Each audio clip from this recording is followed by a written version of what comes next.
Kitty Dukakis, wife of former presidential nominee Michael Dukakis, dies at 88. The former First Lady of Massachusetts and author of 2 books was outspoken about mental health and addiction throughout her life.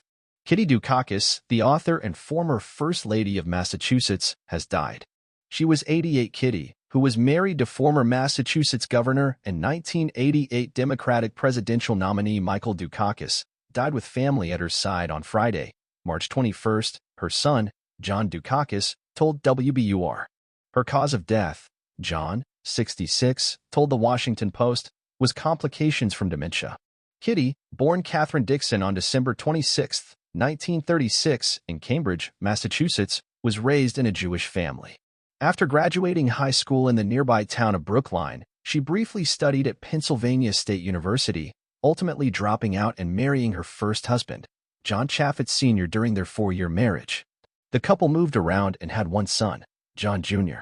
Upon returning to Cambridge in the wake of her divorce, Kitty was introduced to Michael, who later served 3 non-consecutive terms as the Massachusetts governor between 1975 and 1991, by a friend. "I found him very sexually attractive," she recalled to Time magazine in 1987. "People don't think of Michael that way. That's why it's fun to talk about it." The two hit it off and were married in 1963, the same year Kitty completed her bachelor's degree in education at Lesley College. In addition to raising John Jr., they had 2 daughters together, Andrea and Kara. Kitty went on to earn 2 master's degrees from Boston University, one in broadcast and film and another in social work. As a social worker, Kitty served on the board of directors for the Refugee Policy Group and Refugees International. President Jimmy Carter appointed her to his Commission on the Holocaust, and she became a founding member of the United States Holocaust Memorial Museum, opened in 1993. In 1990, following bouts of depression during her 3rd term as Massachusetts First Lady and her publicized hospitalization for alcoholism, Kitty released her memoir Now You Know.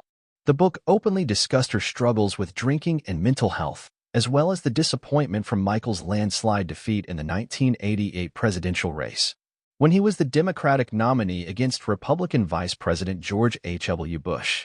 "I was an alcoholic before Michael lost," she told the Los Angeles Times in an interview after her 1-month stay at a recovery center in 1989.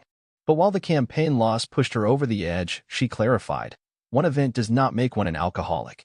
Kitty co-authored a 2nd book, Shock: The Healing Power of Electroconvulsive Therapy, in 2006, detailing how ECT was the only treatment that successfully eased her depression. In the latter half of her life, she and Michael became advocates for destigmatizing ECT. "That's our goal. Not just remission, but return to living a full life," she told Politico in a 2015 article talking about their wholehearted belief in ECT. Kitty is survived by her son, husband, and other family members. Subscribe for more untold celebrity stories.